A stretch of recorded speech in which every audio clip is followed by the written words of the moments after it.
병원에서도 못 고친다는 방귀 냄새. 사실은 이 질병 신호일 수 있습니다. 그 냄새 속에는 발암물질이 숨어 있고 심하면 대장암의 전조일 수 있죠. 하지만 반전도 있습니다.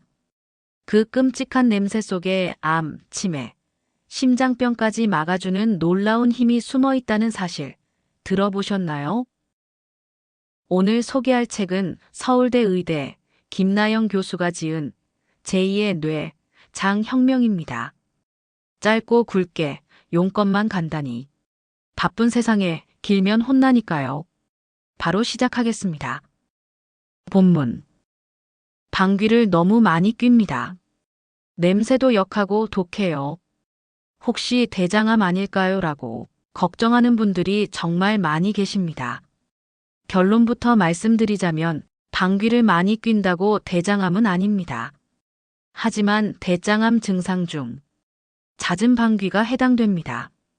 특히 항문과 가까운 곳에 발병하는 결장암은 항문 구멍을 좁아지게 하고 이는 변비의 원인이 됩니다. 제대로 배출되지 못한 잔변이 장에 쌓여 가스를 배출합니다. 즉, 잦은 방귀 자체로는 큰 문제가 아니지만 최근 들어 갑자기 가스가 많이 생기고 복통이나 변비, 혈변, 체중 감소 등 대장암 증상이 동반된다면 반드시 대장학문외과 내원 후 진단이 필요합니다. 참고로 대장암의 위치에 따라 그 증상이 조금 상이할 수 있습니다. 우측 대장암은 빈혈, 좌측 대장암은 변비와 혈변, 직장암은 변비와 설사, 잔변감 등의 증상이 있다고 합니다. 대장암과 방귀의 연관성에 대한 의학적 참고 자료는 국립암센터와 대한대장학문학회에서 다음과 같은 내용을 강조합니다. 최근 가스량 증가와 함께 변비, 체중 감소, 혈변이 동반되면 즉시 대장 내시경이 권장됩니다. 특히 50세 이상은 정기적인 대장암 검진이 필요하며 가족력이 있거나 이전 용종 절제 경험이 있는 경우 검진 주기를 5년 이내로 단축해야 한다고 합니다. 더불어 방귀 성분을 조사해본 과학자들이 약 400여 종의 물질로 구성이 되어 있다는 것을 알아냈습니다. 이 중에는 발암물질이 섞여 있다는 것인데요. 방귀 성분 중에 벤조피렌과 나이트로사민이 있는데 이는 강력한 발암성 물질입니다. 그래서 방귀를 참으면 암에 걸릴 수 있다는 가설이 세워진 것이기도 합니다. 그러나 이에 반대되는 연구 결과도 있습니다. 2014년 9월 방귀와 관련된 아주 흥미로운 연구가 발표되었습니다. 방귀의 지독한 악취에 놀라운 효능이 있다는 것입니다. 영국 엑시터 대학교 매튜 화이트맨 교수를 비롯한 공동 연구팀이 학술지 의료화학 커뮤니케이션을 통해 발표한 내용입니다. 연구팀에 따르면 방귀 냄새는 암과 뇌졸중, 심장질환, 치매 등 질병을 예방하는 데 효과가 있다고 합니다.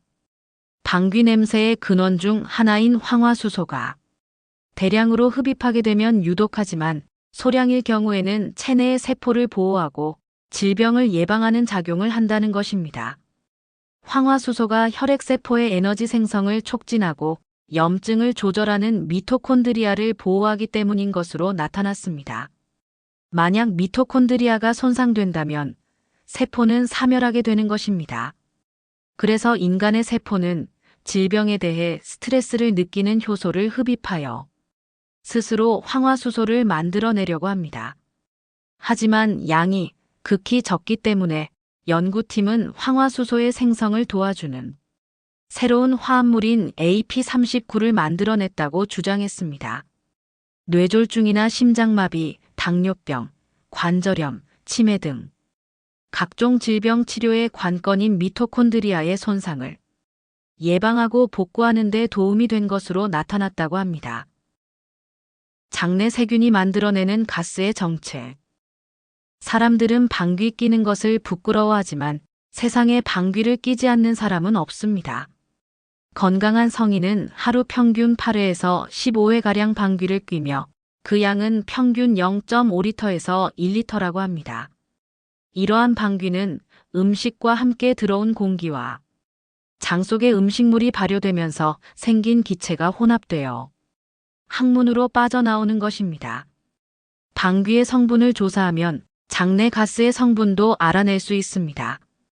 방귀의 성분은 질소, 메탄, 이산화탄소, 수소, 암모니아, 황화수소, 스카톨, 인돌 등입니다.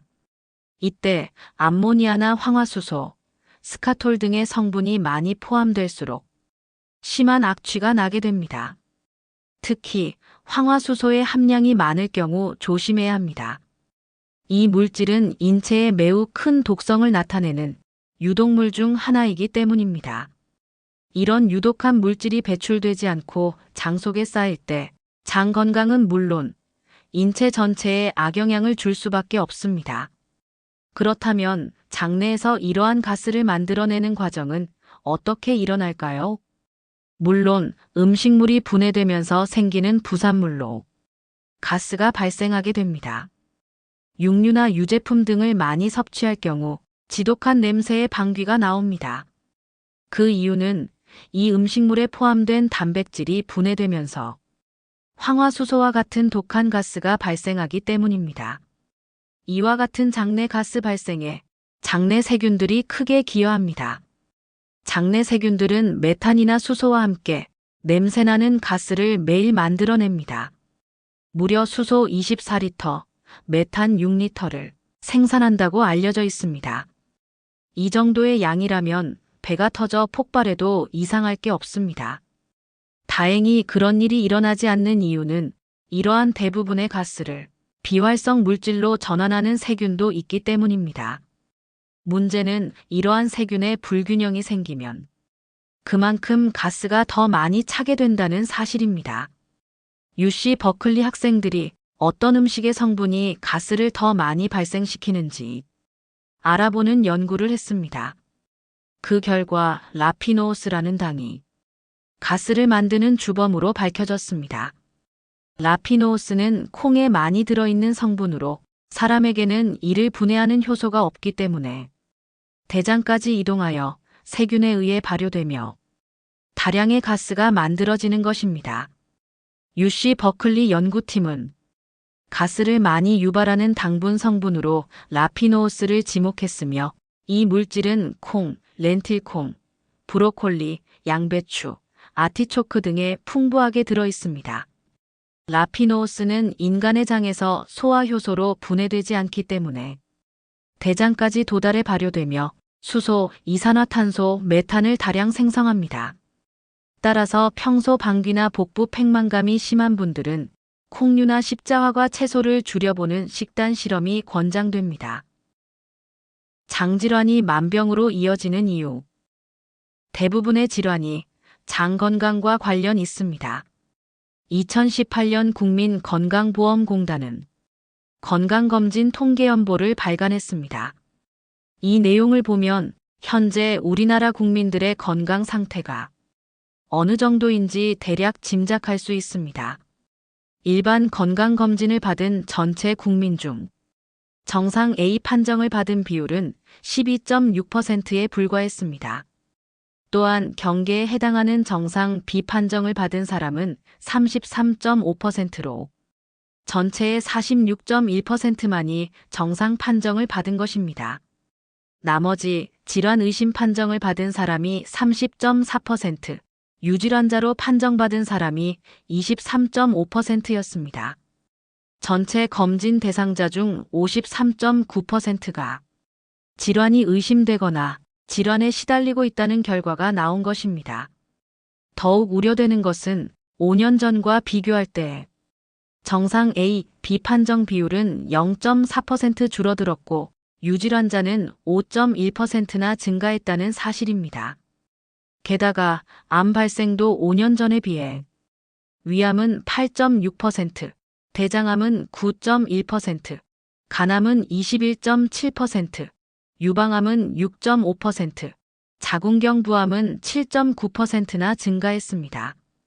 세부적으로 전체의 26.6%가 복부 비만이 있는 것으로 나타났으며 고혈압이 49.2%, 고혈당이 42.9%, 고중성 지방혈증이 35.4%, 낮은 HDL 콜레스테롤 혈증이 24.8%로 나타났습니다. 이 통계는 장 건강과 대사 이상의 연관성을 간접적으로 뒷받침합니다. 대사증후군은 장내 미생물 불균형, 만성염증, 독소 축적 등과 연결되기 때문에 장내 환경을 바로잡는 식이요법과 생활습관 개선이 치료와 예방의 핵심이라는 사실이 더욱 중요해집니다. 복부비만, 고혈압, 고혈당, 고중성 지방혈증, HDL 콜레스테롤 혈증 등 5가지는 대사증후군을 판단하는 기준으로 삼는 지표들입니다. 3개 이상을 보유했을 때 대사증후군 질환자로 판정하게 됩니다. 그런데 전체 검진 대상자의 30.4%가 5개 요인 중 3개 이상을 보유한 것으로 나타났습니다. 또 5개 요인 중 1개 이상을 보유한 사람은 전체 검진자의 78.5%나 됐습니다. 가히 충격적인 결과라 하지 않을 수 없습니다. 대사증후군은 만병의 근원으로 알려져 있으니 이 데이터로 볼 때 앞으로 질환자가 더 늘어날 것이라 쉽게 예상할 수 있습니다. 2018년은 과거에 비해 의료기술은 더욱 발전했고 국민들 사이에 건강에 대한 관심도 더욱 높아져 있던 해였습니다. 그런데 건강지표는 날이 갈수록 더욱 나빠지고 있으니 이 논리적 모순을 어떻게 봐야 할까요?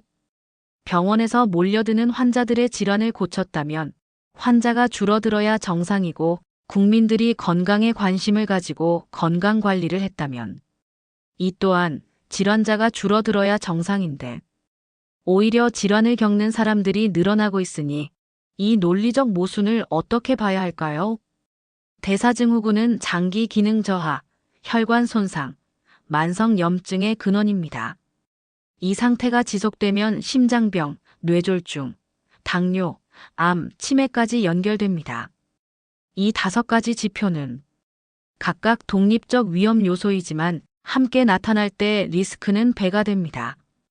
특히 장내 미생물 불균형과 염증성 장질환이 대사증후군과 높은 상관관계를 갖는다는 최신 연구들도 속속 발표되고 있습니다.